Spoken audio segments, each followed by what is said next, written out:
For decades, Tibetans have fled south to Nepal and on to India seeking safe harbor and religious freedom from a repressive Chinese government. Today, there are over 150,000 Tibetans living in exile, with some 100,000 in India, part of an exile community that dates back to the Dalai Lama's flight from Lhasa in 1959.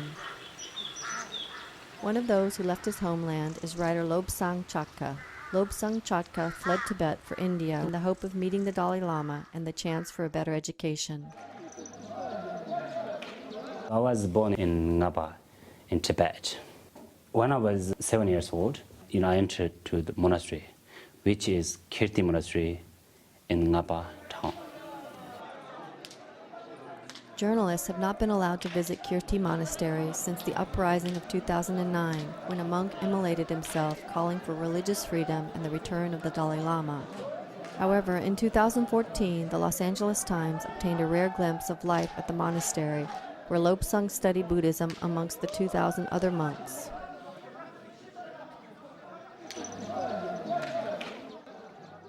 Since 2009, more than 120 Tibetans has self-immolated for justice, for human rights. It's important for us to tell the truth.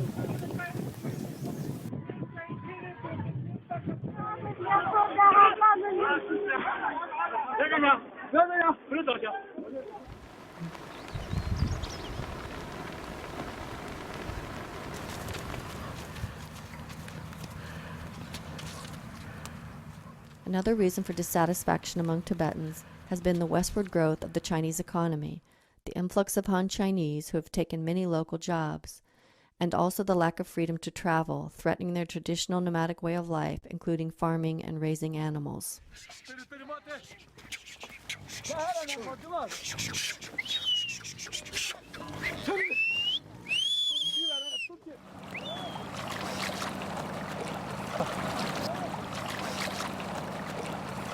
Not only our generation, but few generations had fought against the Chinese for freedom. My father's generation and my father's father's generation, fighting for freedom, for human rights, and especially for freedom of religion.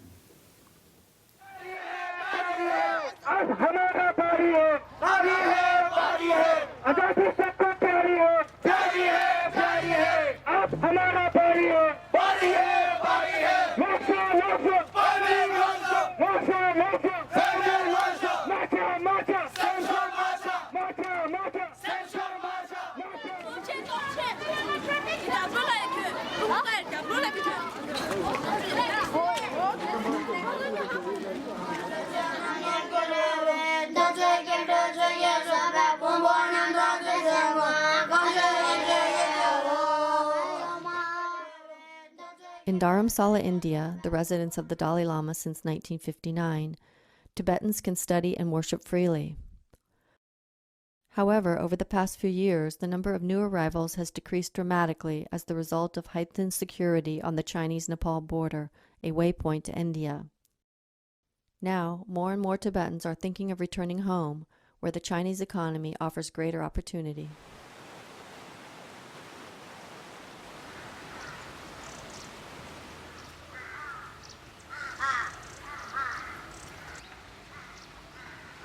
Things are changing in China and in Tibet.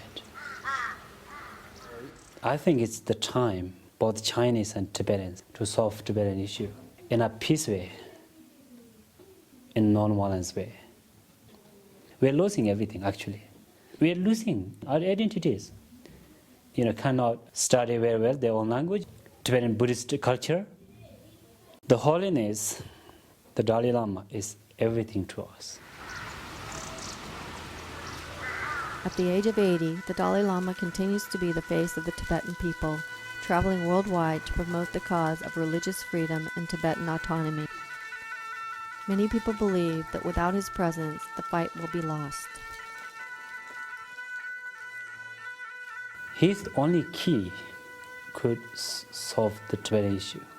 If he passed away in exile, then I don't think that the Tibetan issue is easy to be solved. But we still have hopes, never lose.